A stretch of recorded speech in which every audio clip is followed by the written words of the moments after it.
With the performance, Zion became the only player in league history to average more than 23 points on 60+% shooting in his first 50 career games. The 20-year-old was confident this is only the beginning, telling reporters after, quote, "I definitely feel a lot more comfortable, but you know me. I know there's always room to grow, so I'm just going to keep building off it." Shannon, is Zion overrated or underrated? No, he's not overrated. He's what I thought he would be at this point in time, Skip. He's a young player that he understands that he's going to have to expand his game. Skip, he's only attempting 2 shots outside of 5 feet.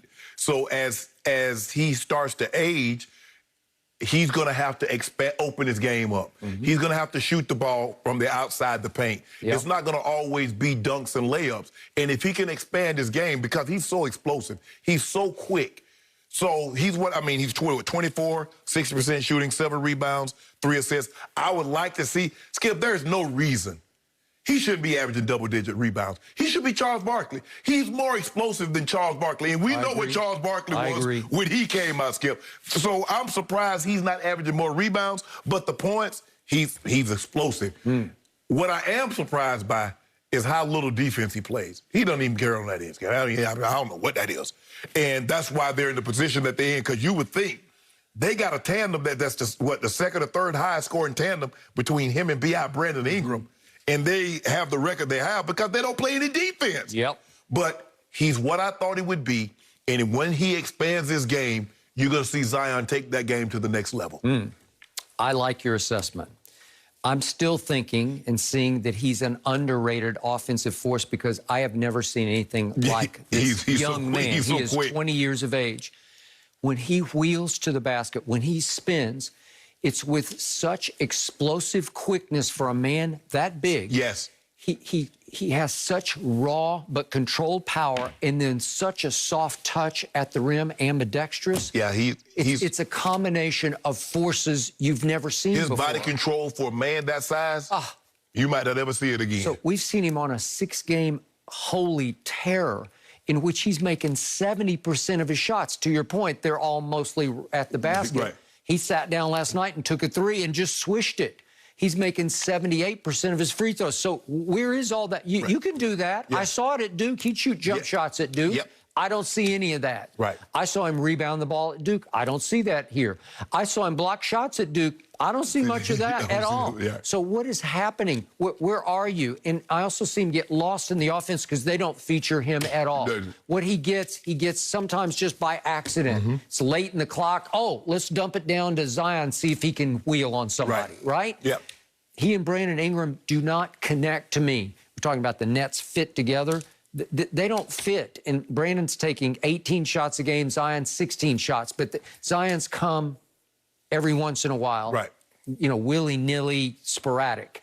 And boy, listen, Brandon Ingram, when he gets the ball in his hands, it is usually going up. So to your point, this team is 12-15 because it's second to worst in defensive efficiency. It's 7th best in offensive efficiency. So they got that going. And what's Stan Van Gundy's hallmark, Skip? He's a defensive guy. Supposedly. I'm not, listen, you hadn't seen it, huh? I first guessed it. I don't love him. And he's older school, and I don't know if he's speaking their language yet. I don't know if he's getting through to them yet. And yet, your biggest issues, your biggest concerns about Zion, can he stay healthy? Is he fit enough? I've been impressed, Skip, because they're playing these games every other day, and he's out there playing 25, 30 minutes a night. And he's played 26 or 27 games. He's averaging 33 minutes a night. That's beyond what you sort of half expected of him, right? You thought that was going to be a problem. I don't know if he'll ever get in great shape, but whatever shape he can get in, he's in it right now because he's running up and down the floor. Skip, he's unbelievable. Like I said, you and I both agree on this. He's 24, he should be 24-11, 24-12. He should be a 24 points. You're right, he should be a double-double guy.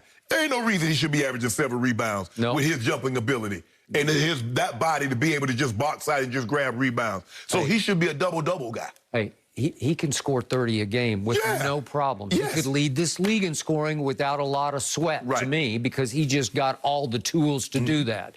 Remember, he's only 20. He's now played a grand total of 50 NBA games, 50 NBA. That would be for a full 82-game season. That's 61% of a full season. Okay? Well, let's let's just hang on here and see what evolves.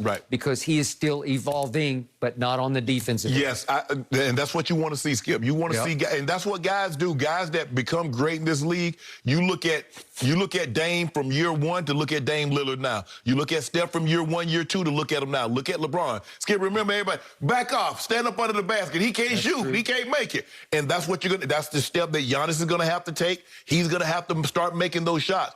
Eventually, they're going to say, Zion, we're just not going to let you dunk the ball tonight. That is Shoot correct. the ball outside. You better believe it. And so that's what's going to, and especially if they're fortunate enough to make the playoffs, they're going to build a wall like they built it for Giannis. Like I think they try to build walls for him, and they can't keep him away. He is quicker and more explosive than Giannis. Skip, you got it. Because if he gets the ball down to the block, he's wheeling or he's facing you up, and then that first step, he's so quick. And then his second step, he could lay the ball up, miss it, and grab it again before the other guy realized what just happened. I agree. But he's fun to watch, Skip. They got 144 points in regulation. And they're 12 and 15. They're 12 and 15. And not in the playoffs. They don't play no defense, Skip.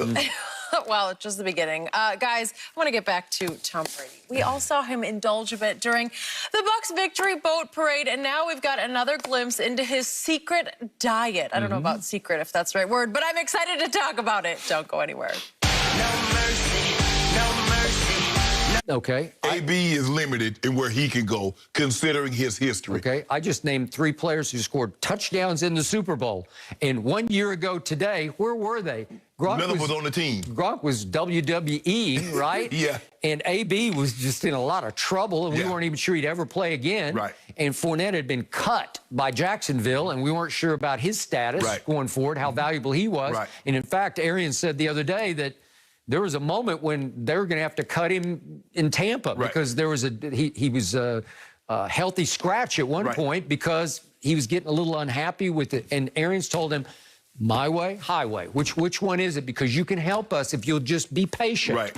And voila. The thing that you love about a coach. I mean, look, you're not finna grumble and stay. No. You can grumble and leave. Now, this is what we had. We had a starting running back when you arrived here.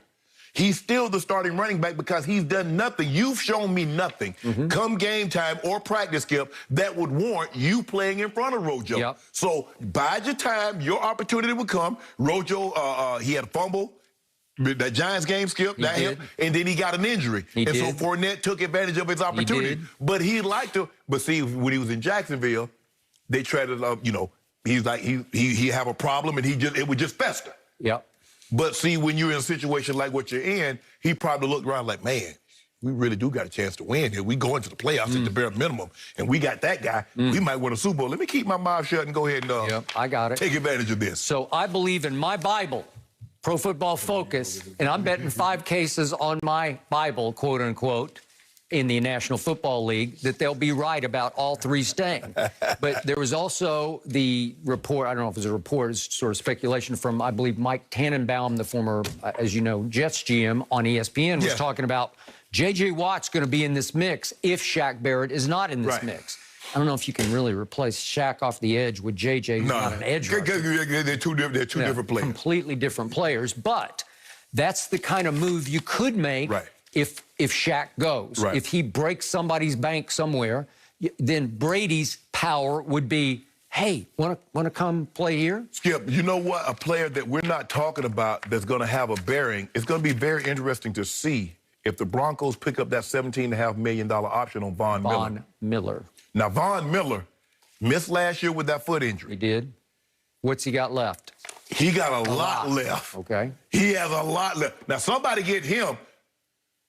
Now, he mess around and go down to Tampa Bay. I don't even want to talk football. You're going to take the rest of the Nope, I ain't talking football with you. If Von goes to Tampa, I ain't talking football. Okay. No? You're not going to do it? Nope. Okay. Nope. I'll fill in for you. We'll have to see how that goes. I can't wait to see what Tom does. He said yesterday he's back to work, guys. That pliability in action.